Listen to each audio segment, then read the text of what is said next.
Like most people, I have worked here and there since being a teenager. And again, like most people, I'm sure, work has come with the occasional surprise and unexpected challenge. I spent my school years competing for local babysitting rights and convincing determined middle-class parents that paying someone to supervise their child's music practice was the best way to get the most out of their already expensive lessons. The babysitting was as cushy as could be. If I was lucky, I'd arrive and the children would need minimal supervision, watching cartoons or making a geography poster.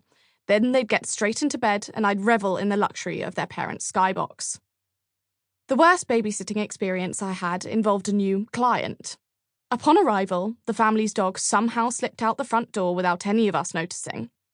I was being introduced to the two boys, aged 2 and 4, when the parents yelped in horror at the realization of their dog's immaculate Houdini impression and darted out the door, leaving me with their seemingly harmless children.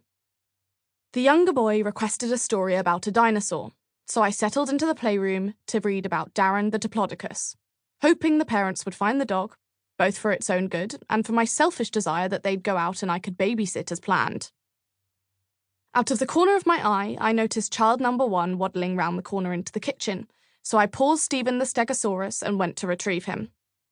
By the time I got to him, and I'm not exaggerating at all, this daredevil child had prized open a child-locked door and was holding an enormous kitchen knife. In that moment, I was certain this angel-faced demon would either stab me or fall over and impale himself, framing me for his murder.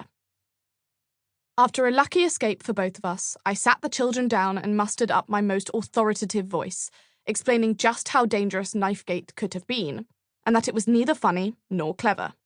Bar, of course, the fact that I'm using it as the opening anecdote of my book.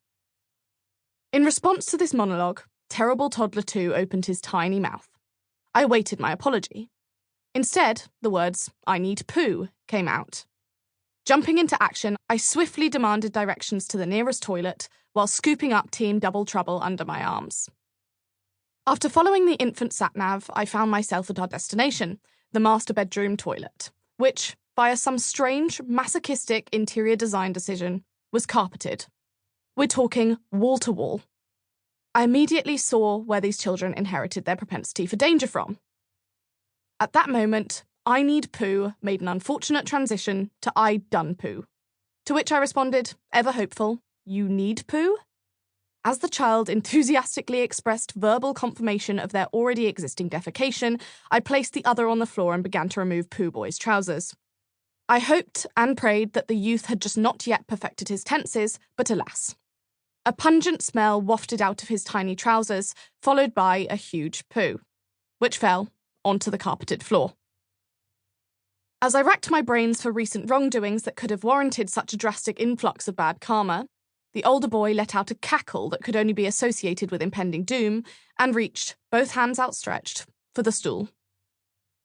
You'll be surprised to hear that this was, in fact, only part 1 of A Babysitting Night from Hell, sequel to this book. I'm sparing you the rest of the details, which involved rollerblades, stairs, wall poo, a lot of Dettol, and the parents returning with canine Houdini and paying just £6 for my troubles as they missed their reservation and no longer needed my supervision.